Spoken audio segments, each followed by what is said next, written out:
A group of Jeffrey Epstein survivors came to Capitol Hill this week demanding more transparency from the Trump administration, as members of Congress from both parties tried to force the release of the files. Jay O'Brien is tracking the story. On Capitol Hill this week, pressure mounting. I ask you, President Trump and members of Congress, why do we continue to cover up sexual abuse and assault? Who are we covering for? 10 women who say they were victimized by billionaire convicted sex offender Jeffrey Epstein coming together for the first time, tearfully telling their stories and making a public plea for a House vote to release the FBI's Epstein files. Jenna Lisa Jones says she was just 14 years old when Epstein assaulted her in his Palm Beach mansion. I remember crying the entire way home, thinking about how I couldn't ever tell anyone about what actually happened in that house.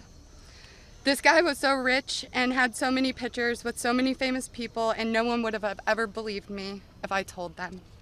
President Trump, who was friends with Epstein for a decade in the 90s, once promised to release the Epstein files. As the women told their stories, President Trump was in the Oval Office. This is a Democrat hoax that never ends. Back on the Hill, I asked their reactions. The president has said that this Epstein issue is a hoax, is the words that he used. Can we get your reactions to what you think when you hear him say that? Mr. President Donald J. Trump, I am a registered Republican, not that that matters because this is not political. However, I cordially invite you to the Capitol to meet me in person so you can understand this is not a hoax.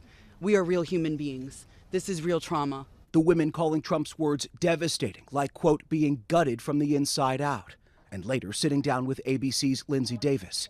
By show of hands, who's satisfied at this point, up to this day, with the current administration's reaction to the Epstein case? No one is satisfied. Lindsay asking about that unusual interview between the number 2 official at the Justice Department, Deputy Attorney General Todd Blanche, the president's former lawyer, and Epstein's accomplice, Ghislaine Maxwell, currently serving 20 years in federal prison for child sex trafficking.